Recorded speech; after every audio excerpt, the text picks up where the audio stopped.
Maravilhoso e bendito seja sempre considerado o nosso Deus por toda a eternidade. Queremos saudar a todos os queridos que mais uma vez conosco participam deste culto de adoração ao nosso Deus aqui no campo missionário na cidade de São Petersburgo, na Flórida, Estados Unidos. Este é o campo missionário da Igreja Presbiteriana Jardim das Oliveiras, do Presbitério de Magé, no Rio de Janeiro, Brasil. Queremos aqui, nesse dia 16 de agosto de 2015, saudar a todos os queridos, principalmente você que nos assiste através da internet, dizendo que Deus seja gracioso e te abençoe durante todo o tempo da sua vida. Mantenha esse campo missionário diante de Deus em oração, intercedendo por nós, para que Deus continue abrindo portas para a pregação do Evangelho, para fazer discípulos aqui neste local. Deus já tem feito coisas grandiosas e nós o louvamos e o bendizemos.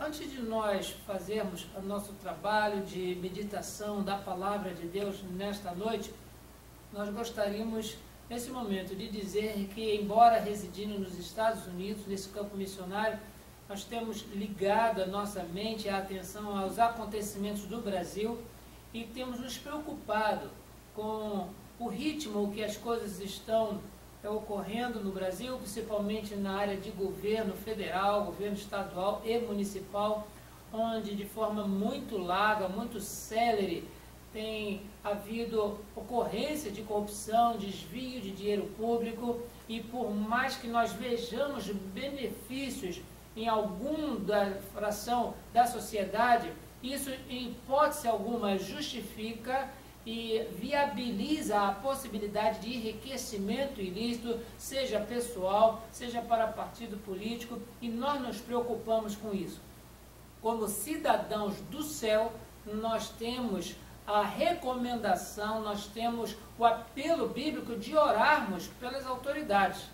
Mas enquanto cidadãos da terra, nós precisamos buscar todos os recursos legais para que haja mudança no nosso governo, mudança no nosso país, a fim de que os que estão errados sejam tirados. E alguém dirá, mas se substitui por outro que também tem problema. Substitui quantas vezes sejam necessários. O importante é que nós tenhamos mais atenção para o povo e não para as classes sociais. Precisamos sempre buscar, à luz das Escrituras, um país onde não haja discriminação, não haja desigualdades, não haja nenhum tipo de impedimento, onde todos sejam tratados iguais. E daí sim precisa haver o exemplo daqueles que recebem dinheiro dos nossos impostos. Se a pessoa trabalha, se ela é um empresário privado e através do seu desenvolvimento, do seu desempenho, consegue enriquecer, consegue prosperar, isso é problema dele. Agora, ruim é quando a pessoa enriquece às custas do dinheiro público de forma ilícita. Isso é que é problema e por isso nós precisamos, primeiro, como cidadãos do céu, orar pelo nosso povo, pelo nosso país, pelos nossos governantes. E, em segundo lugar, enquanto cidadãos da terra, procurar, através dos meios lícitos, dos meios legais, reparar toda essa dificuldade que nós estamos passando. E, por vezes, aqui as pessoas dos Estados Unidos nos perguntam como é que é essa ou aquela situação, se é ou não é verdade o que está ocorrendo. Nós somente acompanhamos aquilo que se noticia e vemos de todas as redes sociais e também da mídia, porque até mesmo a mídia ela é falaciosa e nós não queremos ter um juízo de valor com base em informação apenas de uma fonte. Nós estamos orando e pedindo que Deus tenha misericórdia do nosso Brasil, principalmente hoje, onde grande parte da sociedade nós vemos focos de manifestação nas grandes capitais, a fim de que o governo atual ele seja modificado, que seja retirado da presidência da República a presidente Dilma. Nós gostaríamos de dizer que, enquanto crentes, mais uma vez, nós oramos por ela, pela salvação dela, mas de forma alguma nós colaboraremos ou concordaremos com aquilo que ela ou qualquer outro presidente faça em detrimento do regime do Brasil, da nossa democracia e principalmente o roubo que existe nos cofres públicos para benefício de um ou outro cidadão, um ou outro país, em detrimento da saúde, da segurança, da educação e da família brasileira. Tenha o Senhor misericórdia do nosso país. Gostaríamos de apenas retomar com os queridos de que, mais uma vez, por conta do nosso tema anual de buscar o crescimento no conhecimento de Deus e na sua graça, nos debruçarmos sobre a palavra de Deus, porque à medida que nós caminhamos, nós não apenas vemos que as Escrituras são a palavra de Deus, é a vontade expressa de Deus a nós, mas como ela é a base da nossa fé, a base da nossa pregação, são elas que falam a respeito de um Deus que ama, são as Escrituras que nos revelam um Deus que também é justo, e de uma forma muito especial, nós veremos nesta noite que as Escrituras, elas também são a expressão da verdade de Deus. Não somente por conta daquilo que nós achamos ou deixamos de achar apaixonada ou emotivamente, mas porque tudo que nela se encontra, nós vemos ali fluir verdades incontestáveis, que servem para o nosso consolo, servem para a exortação ao nosso comportamento e principalmente só serve para a esperança naquilo que há de vir. Por isso, para nós refletirmos sobre como as Escrituras são testemunho da verdade, gostaria de convidar a você para que abra a sua Bíblia no Evangelho de João, no capítulo 5. Evangelho de João, capítulo 5, e nós estaremos lendo a partir do verso 19, aquilo que o Senhor Jesus Cristo nos deixou explicando a sua missão. Evangelho de João, capítulo 5, a partir do verso 19. E diz-nos assim a palavra de Deus. Então lhes falou Jesus: em verdade vos digo, que o Filho nada pode fazer de si mesmo, senão somente aquilo que vir fazer o Pai. Porque tudo o que este fizer, o Filho também, semelhantemente, o faz. Porque o Pai ama ao Filho, e lhe mostra tudo o que faz. E maiores obras do que estas lhe mostrará, para que vos maravilheis. Pois, assim como o Pai ressuscita e vivifica os mortos, assim também o Filho vivifica aqueles a quem Ele quer. E o Pai a ninguém julga, mas ao Filho confiou todo o julgamento, a fim de que todos honrem o Filho do modo por que honram o Pai. Quem não honra o Filho, não honra o Pai que o enviou. Em verdade vos digo, quem ouve a minha palavra e crê naquele que me enviou, tem a vida eterna. Não entra em juízo, mas passou da morte para a vida. Em verdade vos digo, que vem a hora, e já chegou, em que os mortos ouvirão a voz do Filho de Deus, e os que a ouvirem viverão. Porque assim como o Pai tem vida em si mesmo, também concedeu ao Filho ter vida em si mesmo, e lhe deu autoridade para julgar, porque é filho do homem. Não vos maravilheis disto, porque vem a hora em que todos os que se acham nos túmulos ouvirão a sua voz e sairão. Os que estiverem feito o bem, para a ressurreição da vida, e os que tiverem praticado o mal, para a ressurreição do juízo. Eu nada posso fazer de mim mesmo, na forma por que ouço. Julgo. O meu juízo é justo, porque não procuro a minha própria vontade, e sim a daquele que me enviou. Se eu testifico a respeito de mim mesmo, o meu testemunho não é verdadeiro. Outro é o que testifica a meu respeito, e sei que é verdadeiro o testemunho que ele dá de mim.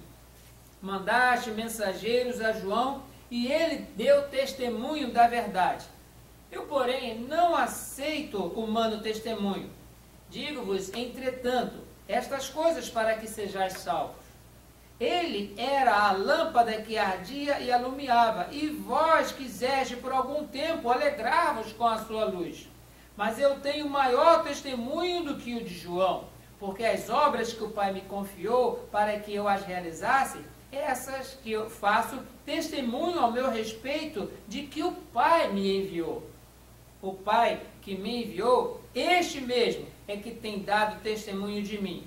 Jamais tendes ouvido a sua voz, nem visto a sua forma. Também não tendes a sua palavra permanente em vós, porque não credes naquele a quem ele enviou. Examinais as Escrituras, porque julgais ter nelas a vida eterna, e são elas mesmas que testificam de mim. Contudo, não quereis vir a mim para terdes vida. Eu não aceito glória que vem dos homens. Sei, entretanto, que não tendes em vós o amor de Deus. Eu vim em nome de meu Pai, e não me recebeis. Se o outro vier em seu próprio nome, certamente o recebereis. Como podereis crer vós que aceitais glórias uns dos outros e, contudo, não procurais a glória que vem do Deus único? Não penseis que vos acusarei perante o Pai. Quem vos acusa é Moisés, em quem tendes firmado a vossa confiança. Porque, se de fato cresces em Moisés, também creríeis em mim, porquanto ele escreveu a meu respeito.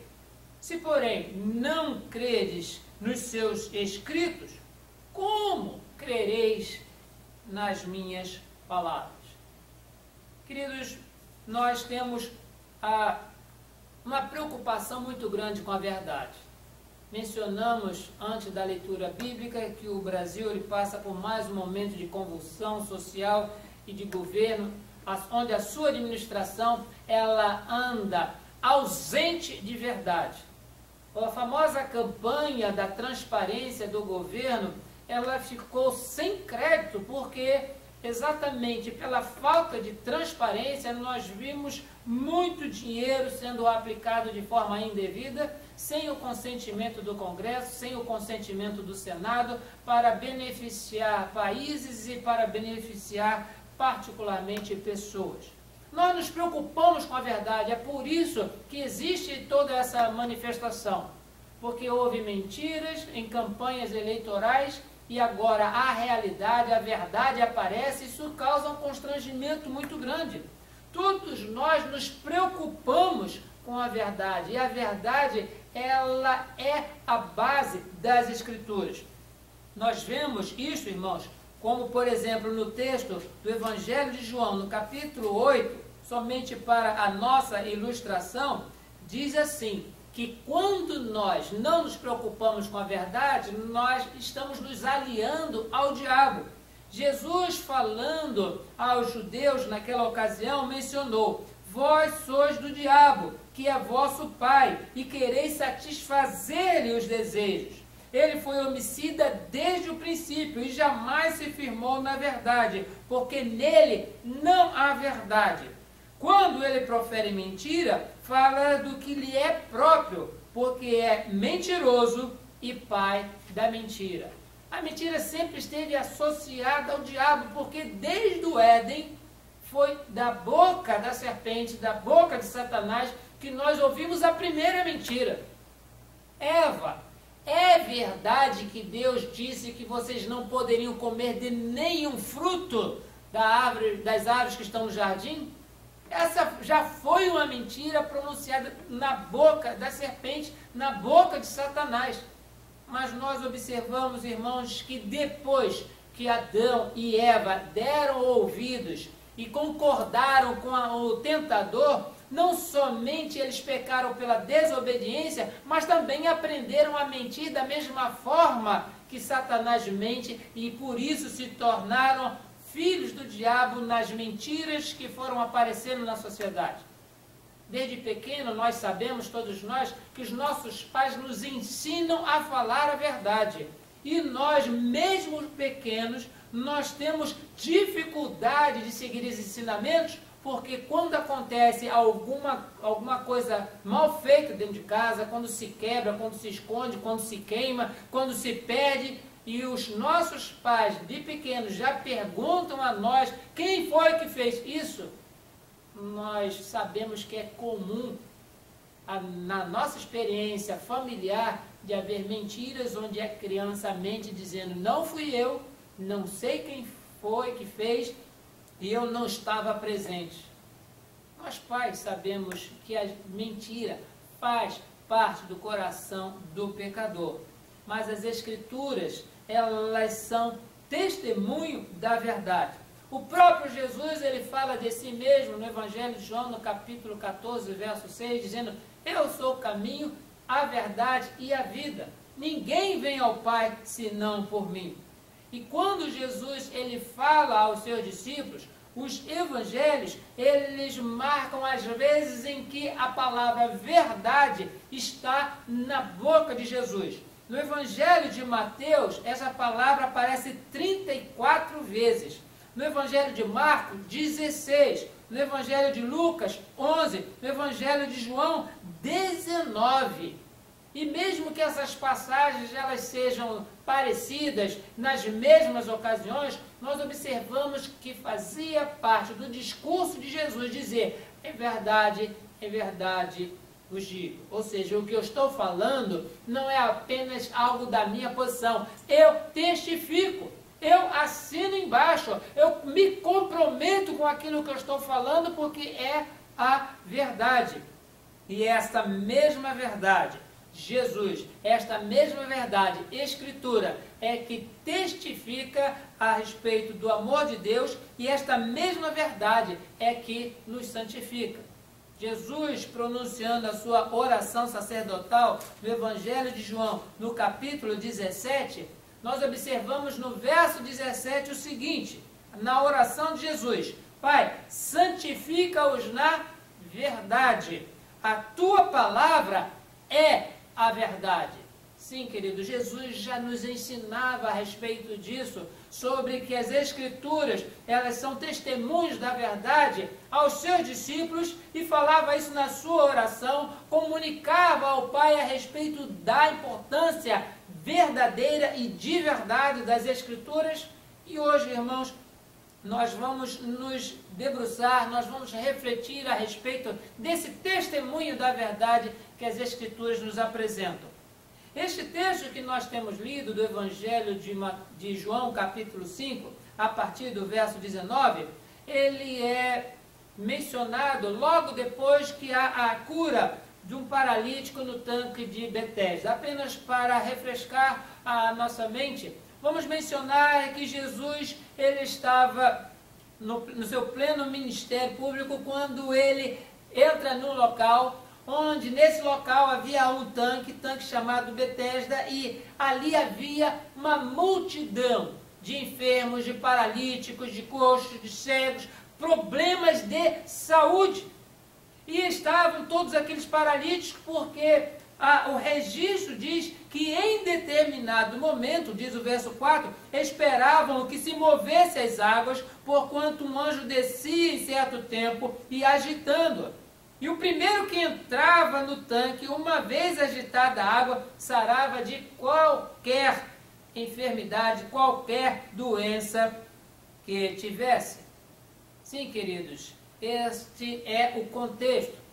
E na realidade nós observamos que quando Jesus ele chega lá, ele contempla aquela multidão de enfermos.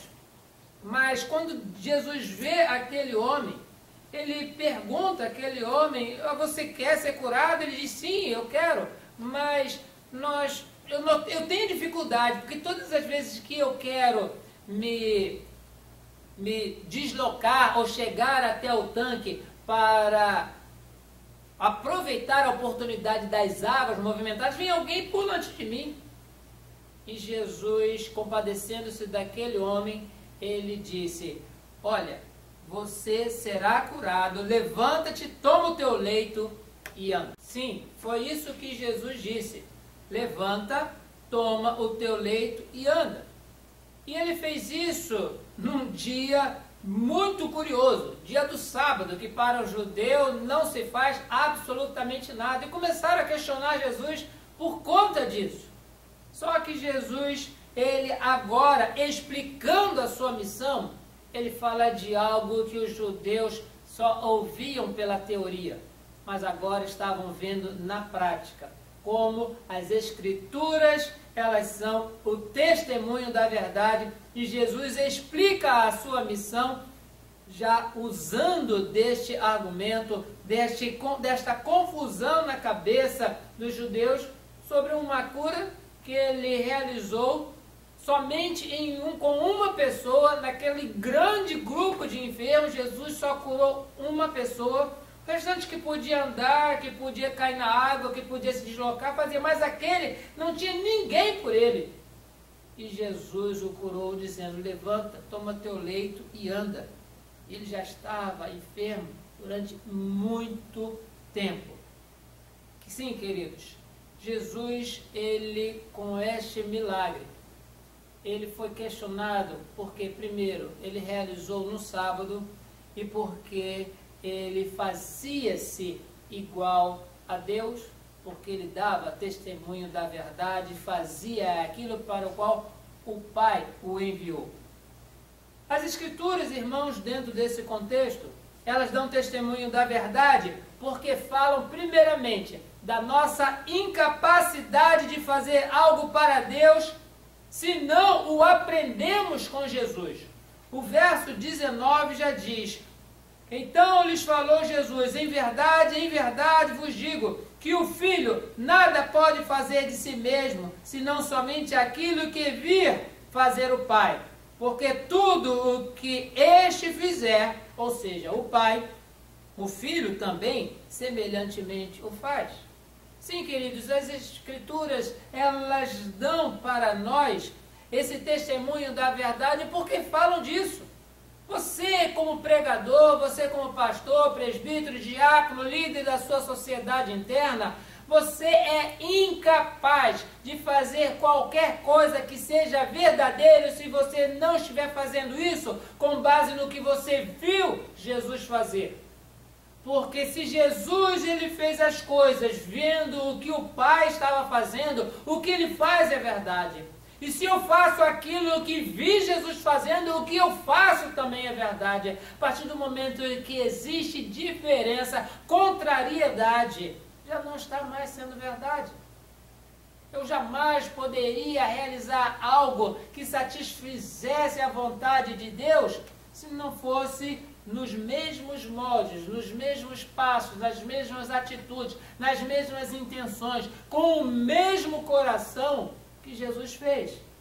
Sim, queridos, nós somos incapazes de fazer algo para Deus se nós não aprendemos isso com Jesus.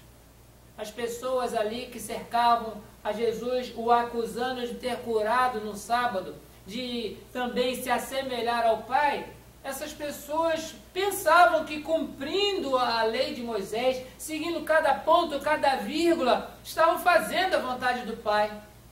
Mas é a própria palavra de Deus que nos instrui de que o Senhor, ele exige muito mais de nós misericórdia do que sacrifício. Não adianta sacrificarmos bois, bodes e ovelhas diante de Deus se não existe verdade nas nossas ações. Se não existe nenhuma visão em relação ao benefício ao próximo da mesma forma como que Deus nos ama. Foi exatamente dentro desse contexto que o apóstolo Paulo escreve a primeira epístola aos Coríntios dizendo: você pode dar até o seu corpo para ser queimado, mas se não houver o amor de Deus no seu coração, nada disso adianta. Você pode falar a língua dos homens, e de forma até provocante ou provocativa, Paulo diz, você pode até falar a língua dos anjos, mas se não houver amor, você não está fazendo nada que agrade a Deus. Você pode ter uma igreja bonita, participar de uma igreja bonita, ter todo um repertório e toda uma estatística favorável a você, mas você jamais agradará a Deus se não fizer aquilo em verdade, fizer aquilo fora dos padrões daquilo que Jesus faria. Outra coisa, irmãos, onde nós vemos no texto que as Escrituras dão testemunho da verdade, é quando falam que somente o Pai vivifica pecadores. Eu tenho tido a experiência de ver muitas pessoas pregando equivocadamente não o que Jesus fez com esse paralítico do tanque de Betesda, mas falando a respeito do próprio tanque. E venham para o tanque que aqui o anjo mexe a água e você será curado. E em vez de pregar o Jesus que cura, está pregando o tanque com água mexida que cura qualquer uma pessoa. E as pessoas, quando falam a respeito disso, elas estão esperando no seu coração que a pessoa seja curada.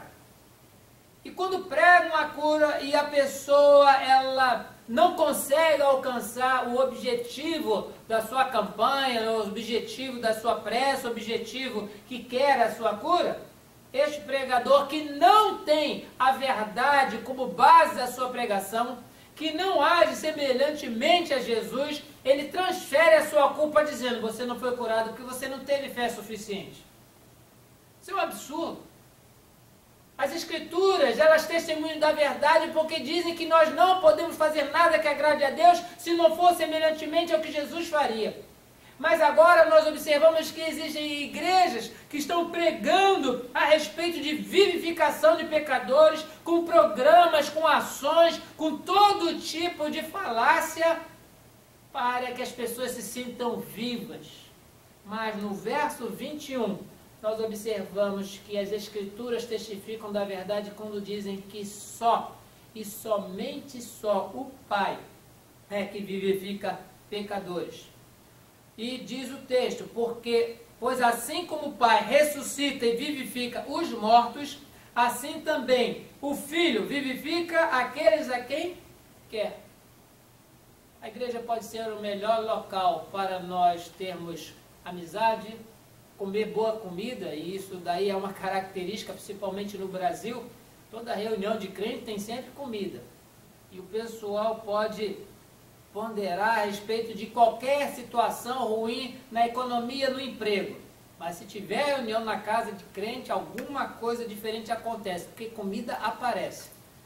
Mas as pessoas vão para esses encontros e acham boa a companhia, acham boa a refeição, acham muito agradável o ambiente, as músicas que tocam, mas quando acaba aquele momento de culto, aquele momento de coinonia, quando acaba aquele momento de estar próximo, vem a segunda-feira e não existe nada mais próprio para ver quem realmente o Pai vivificou do que a segunda-feira.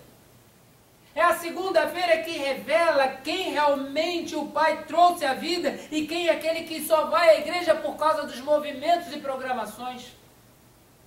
Eu costumava observar isso no meu ambiente de trabalho, onde quando as pessoas, membros de uma ou outra igreja, chegavam e na hora de abrir a boca, na hora de pegar o seu material para trabalho, antes de falar daquilo que tinham ouvido, antes de falar daquilo que tinham visto na celebração, no culto de adoração a Deus, o momento específico da pregação, onde a palavra de Deus foi pregada, a pessoa esquece até de cumprimentar com bom dia, já vinha falando de que o meu time ganhou, o seu time perdeu. E tenho certeza que por conta das manifestações em todas as capitais do Brasil, muitas pessoas vão esquecer de falar o quanto Deus abençoou no culto para dizer amanhã que teve passeata, que teve isso, que teve aquilo, todos os outros assuntos. Mas para aqueles a quem o Pai vivificou, o assunto gostoso, o assunto atraente, o assunto sorridente no coração e nos lábios é falar a respeito de Deus. Esse é o assunto que nos leva, que nos envolve, que nos atrai, que nos motiva a viver.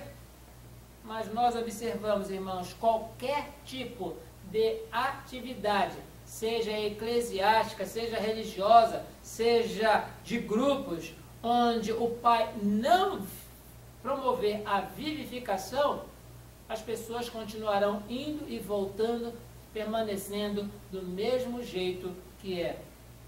Mas as Escrituras, elas são testemunho da verdade, porque nós sabemos, não podemos fazer nada de nós mesmos para agradar a Deus, e o Pai é Ele que nos vivifica.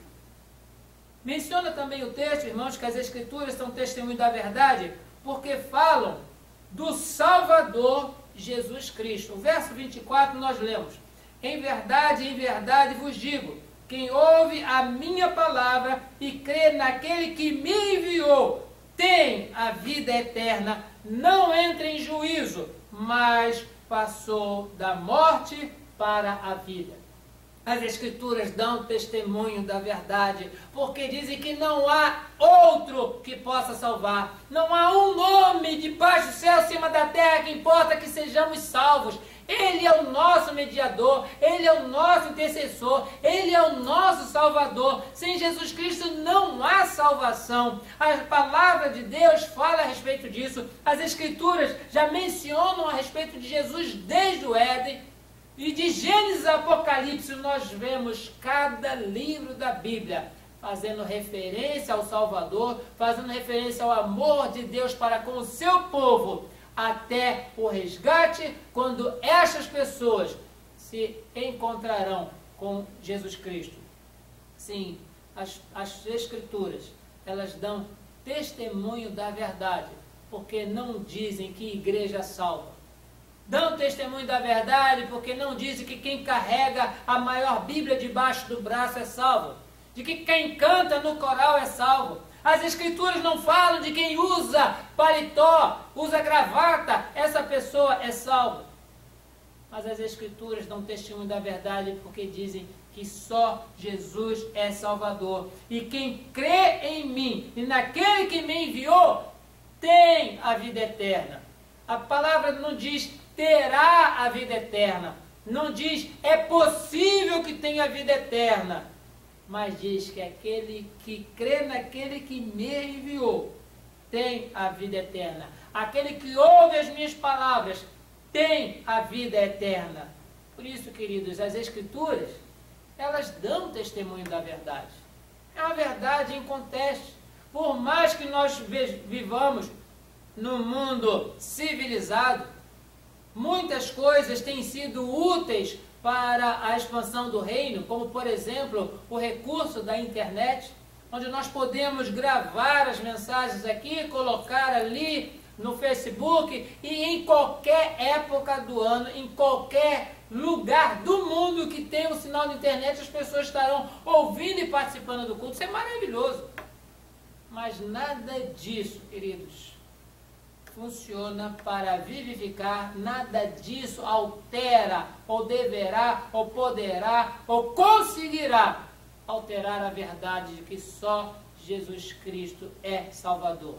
Nós temos a vida eterna, porque ouvimos a palavra de Jesus e cremos naquele que o enviou, ou seja, o Pai.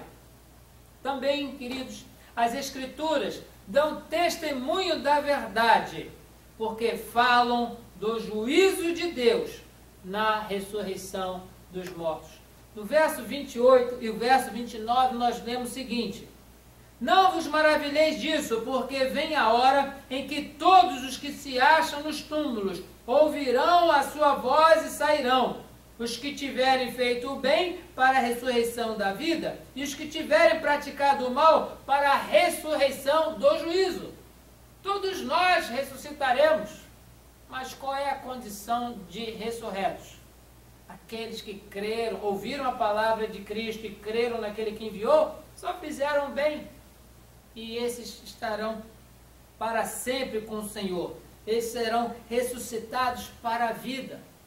Mas enquanto as pessoas simplesmente estão assentadas no banco, em vez de participarem do culto, estão assistindo o culto, com direito à crítica se o pregador engasgou, se tropeçou na gramática, se falou algo trocado, se inverteu o nome de personagens. Isso é muito comum nas nossas mentes tão agitadas. Todos nós aqui, algumas vezes, nós vamos nos equivocar. Mas as pessoas que participam do culto, elas não estão preocupadas com isso. Pelo contrário, elas, uma vez modificadas por Deus, elas se reúnem para adorar, se reúnem para banquetearem-se espiritualmente, e essas ressuscitarão para a vida. Os outros ressuscitarão para o juízo, onde uma vez diante do trono não encontrarão um Pai amoroso, que enviou o Filho para que todo aquele que nele crê não pereça, mas tenha vida eterna, mas encontrarão um justo juiz, diante do qual nenhum de nós terá a capacidade de defender-se dizendo, eu não fiz isso. Nenhum de nós, sem a salvação, sem a vivificação do Pai, diante do juiz, dirá, eu não sabia disso. Por isso, o pecador no juízo, ele é indesculpável, inexcusável. Mas aqueles pelos quais Cristo morreu, sobre eles não há mais condenação. Por isso, nós louvamos ao Senhor, porque as Escrituras são testemunho da verdade. Mas o texto aqui, ele menciona algo bastante sério para nós. E no verso 39 eu convido a você para que acompanhe a leitura, dizendo, examinais as Escrituras, ou examinem as Escrituras, porque julgais ter nela a vida eterna, e são elas mesmas que testificam de mim. Jesus é a verdade, e as Escrituras dão testemunho da verdade, e as pessoas ao redor que ouviam esse discurso de Jesus explicando a sua missão, liam e examinavam as Escrituras, mas a conclusão do verso 40 é, contudo, não quereis vir a mim para terdes vida. Queridos, a palavra de Deus é a verdade, e dão testemunho de Jesus, que é a verdade. Dominicalmente, diariamente, pessoas se debruçam sobre este livro, buscando conhecimento, examinando minuciosamente as Escrituras, mas não buscam a Cristo para terem vida. Tenho acompanhado nas emissoras de documentário aqui nos Estados Unidos, como é fácil ter a Bíblia e a história do povo de Deus como alvo de pesquisa, alvo de questionamento. E cientista formado naquela faculdade, com muito título no quadro, para botar na parede, examinam mais a Bíblia do que muitos crentes. Mas eles não querem ir a Cristo para terem vida. E não estou dizendo com isso que todo estudioso, todo cientista, ele é um ímpio. Não, ímpio éramos todos nós, mas pela graça de Deus, onde nós estávamos, Deus mudou o nosso coração. E eu oro para que muitos desses cientistas, eles tenham a sua vida modificada, que sejam regenerados, que o Pai os vivifique. Mas pessoas simples, pessoas que usam a palavra, até mesmo para tentar ajudar alguém. Eu digo tentar porque tem outros que usam a palavra somente para acusar os outros. Mas essas pessoas precisam examinar as Escrituras, porque elas dão testemunho de Cristo. Elas dão testemunho de Cristo, devemos examinar, e porque nós julgamos ter nela a vida eterna. Mas não sejamos como esses judeus. Não sejamos como essas pessoas que questionavam Jesus por curar no sábado.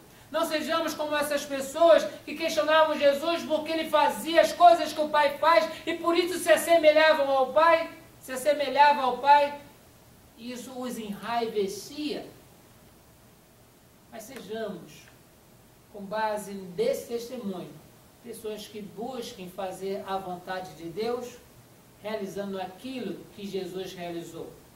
Entendendo que somente Deus é que pode vivificar o pecador, entendendo que a palavra de Deus, ela aponta somente para um Salvador, Jesus Cristo, e este também falou a respeito do juízo, diante do qual todos nós compareceremos.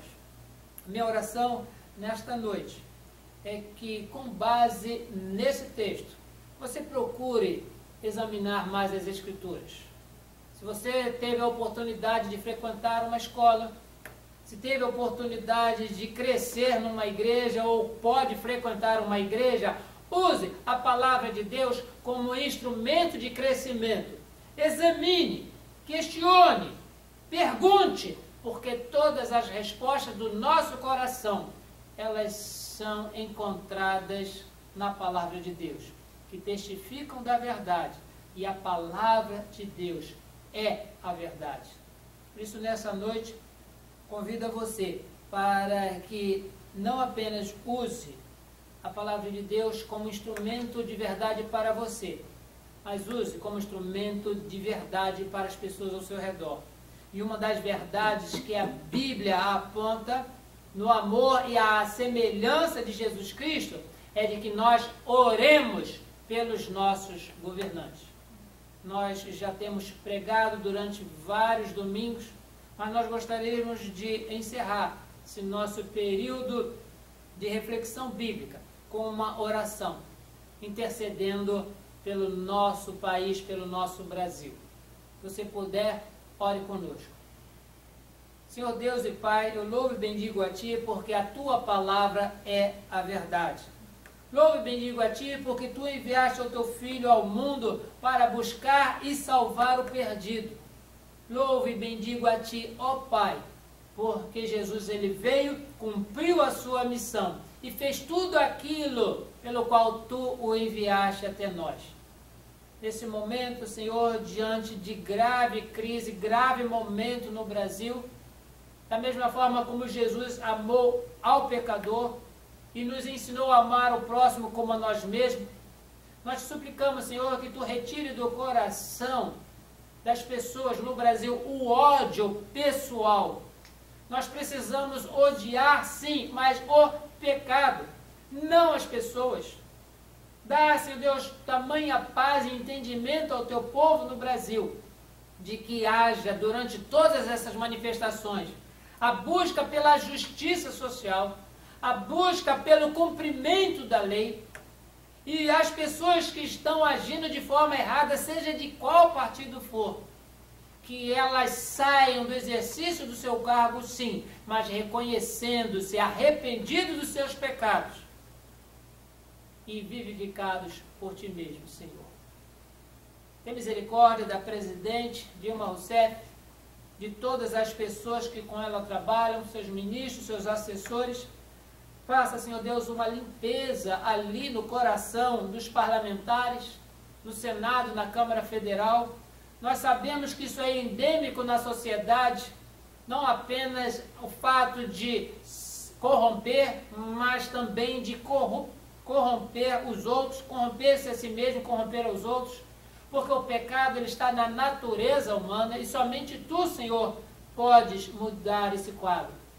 Permita que durante todo esse dia 16 de agosto, nós não tenhamos registro de violência, registro de quebra-quebra, pessoas usadas pelo inimigo para confundir, para prejudicar, para causar dano ao patrimônio público, mas dá, Senhor Deus, ao Teu povo brasileiro a consciência de que nós não apenas somos cidadãos na terra, mas também temos que nos encontrar diante do Deus eterno, que também, através de Jesus, faz com que o Seu povo se torne também cidadão do céu. Guarda-nos durante as atividades ainda desse dia, dá-nos uma semana abençoada, e que os reflexos dessas manifestações de hoje sejam benignas, sejam boas para o povo brasileiro, e que todo mundo que hoje tem os olhos fitos no Brasil, vejam que ali existe ainda um povo leal, um povo bom, e que um filho do Brasil não foge à luta. Por isso, Senhor, abençoe o Brasil e tem misericórdia dos nossos governantes. É a oração que nós te apresentamos, enquanto Primeira Igreja Presbiteriana de Tampa Bay, e fazemos em nome de Jesus. Amém.